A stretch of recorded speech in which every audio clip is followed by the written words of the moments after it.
Hello, everybody, and welcome to another edition of the Brown Bear Sports Report. My name is Scott Cordischi, social media specialist here at Brown University. And this week, it gives us great pleasure to welcome to the show the Brown men's and women's golf programs. But before we talk to our guest today, let me tell you that today's show is brought to you in part by My Box of Rhode Island. When it comes to moving and storage, My Box of Rhode Island makes it easy for you. No need to rent a delivery truck, no making multiple trips to load a storage unit. Call My Box of Rhode Island at 401-597-6400.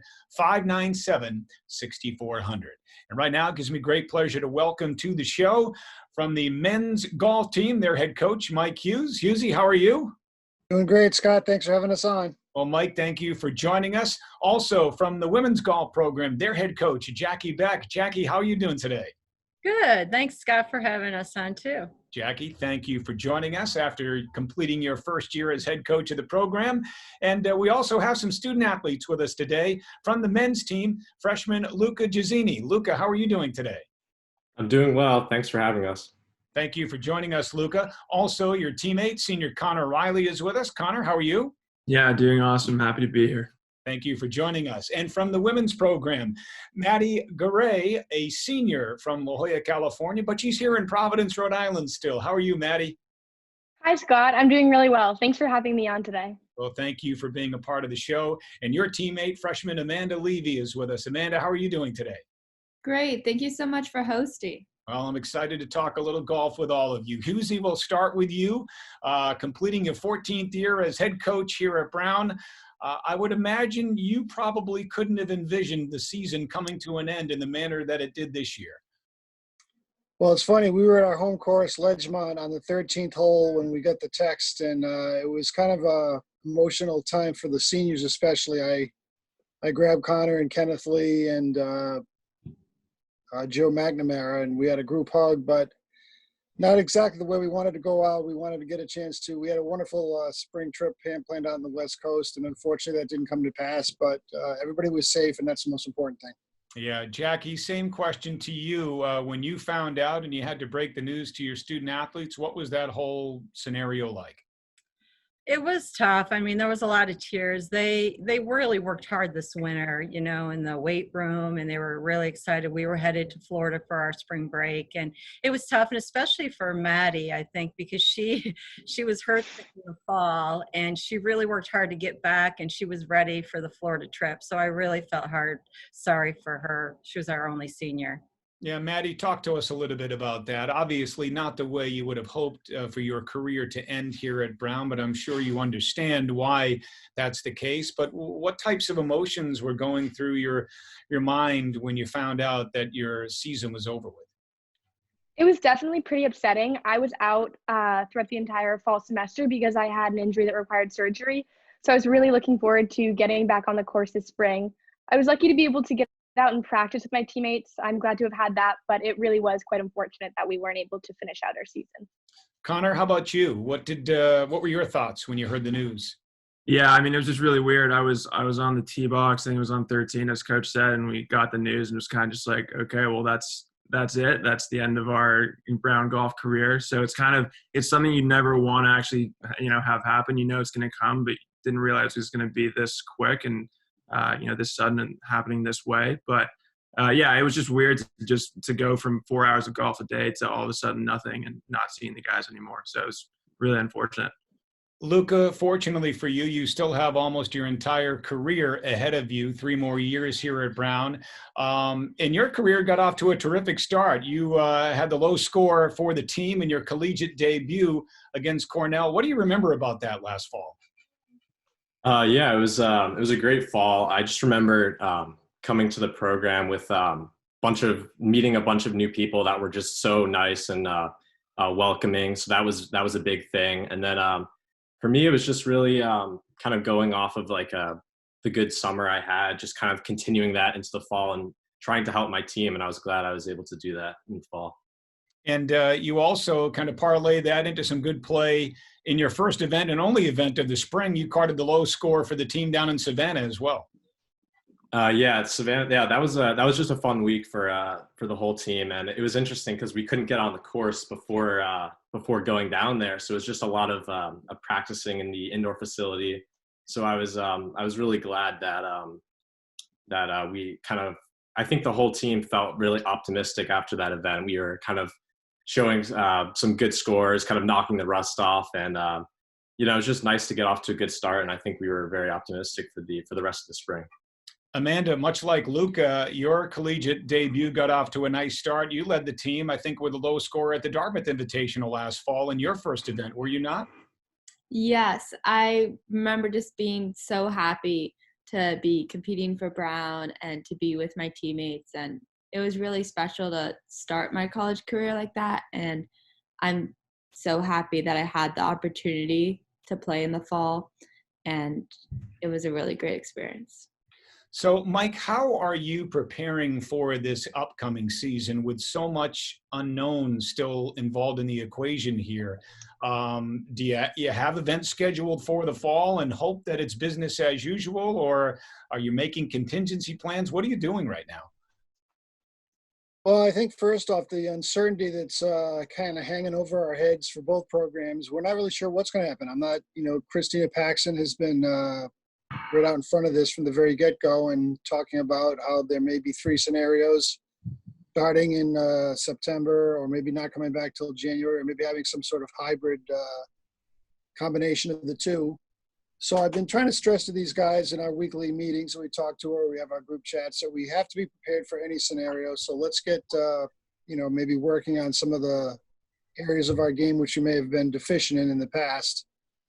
So we have a full schedule planned, and we're hoping to start up at Dartmouth the second week of September. But I really don't know if that's going to happen, to be quite honest with you. Yeah, Jackie, the good news is, I mean, the sport of golf, if there was a sport where you can socially distance somewhat, it's golf.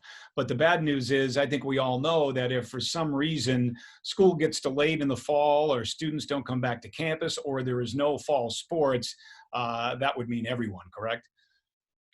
Yes, I would think so. Obviously, that's an athletic decision, but yes, it would. But, with golf is different from the team sport, too. You can go out and practice on your own. And, the girls are really working hard this time. I think it's been nice for them to kind of get outside to practice and stuff, a break from their studies. So we are going, with the assumption that we'll be here in the fall and we'll be playing. We've got a full schedule like Mike in the fall.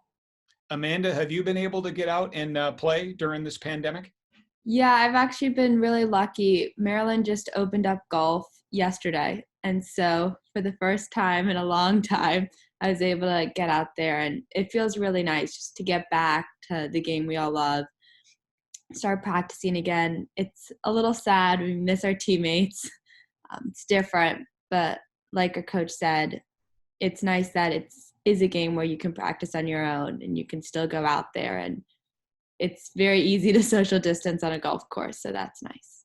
And Luca, you're down in Furlong, Pennsylvania, which is just north of Philadelphia. Have you been able to play golf this spring down in PA? Yeah. So in the beginning, when I first got back in late March, the courses were still open, so I was able to play a little bit. And then they closed for the entire month of April. So I was stuck not being able to play on the course, just kind of practicing at my house. I have this net I was hitting into. I was just kind of chipping in my yard, putting on the floor in my house. And, luckily on May 1st, the courses finally opened up. So it was nice to get back out there and enjoy the fresh air, I guess. So, yeah.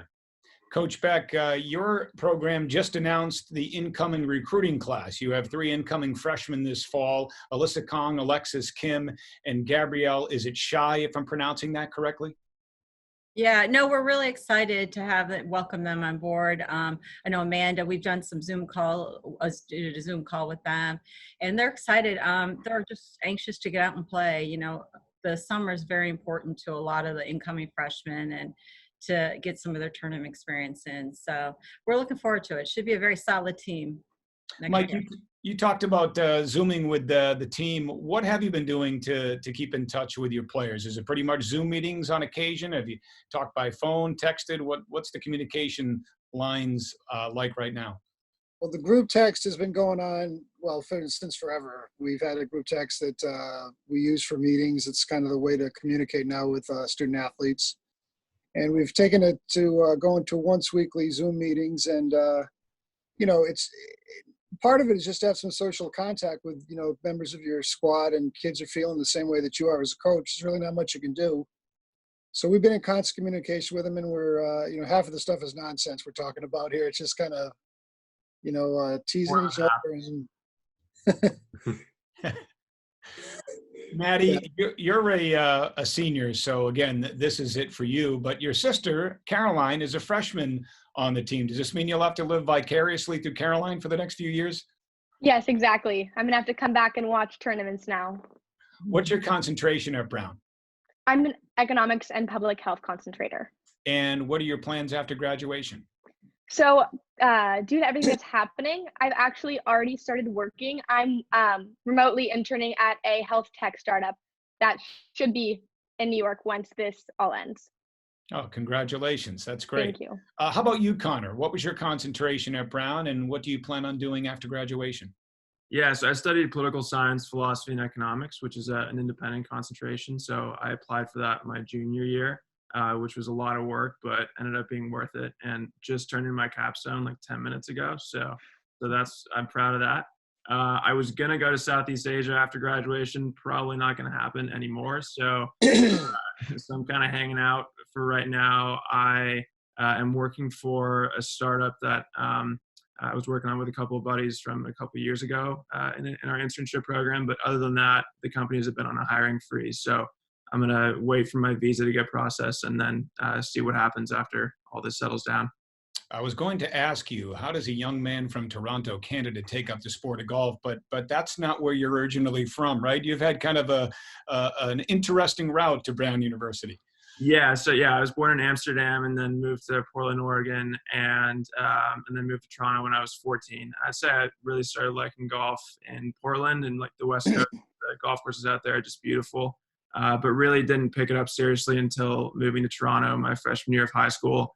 And Coach Hughes was kind enough to give me a shot. Met him down in Ireland, and since then, the rest was history. So, Connor, what are you going to miss most about Brown? That's a good question. I mean, definitely the people. I would say just the idea that college ended that way without having to without being able to say bye to people was difficult. But yeah, the culture, the golf team, traveling with them. And just in general, being a college athlete, I think I'm going to miss a lot. Maddie, same question to you. What will you miss most about Brown? I would have to say the people, and that includes all of my friends and my teammates. I'll also definitely miss Providence a lot and just the Brown community as a whole. The good news is, I'm sure you guys have seen the email from President Paxson that next year they'll combine graduations with the class of 2020 and the class of 2021. So I would assume that you'll both be back for campus dance and graduation next year. Oh, yes, yeah. I'm looking forward to it. That's terrific. Well, I'm going to let Coach Hughes and Coach Beck have the final word. Coach Hughes, any word for Connor, your seniors, in closing? Yeah, it's gone by so quickly. I remember we sat on a plane back from Ireland to I guess we're going back to Boston, and Connor sat next to me, and I made our pitch to him that I thought he'd be a great student athlete at Brown, and he certainly has. I'll miss him terribly, as well as the other two seniors, Joe McNamara and Kenneth Lee. And you just snap your fingers, and the time goes so quickly, Scotty. As you know, it's you see these kids when they come in and they're bright-eyed and bushy-tailed and a little wet behind the ears, but when they leave, they're polished and accomplished young men and women. And I'll miss them terribly. I miss every single class that graduates, so I wish them well, and I'm sure we'll be in touch with them. Jackie, how about you? I know you've only been with Maddie in this senior class for 1 year, but what would you like to say to Maddie and the graduating senior class?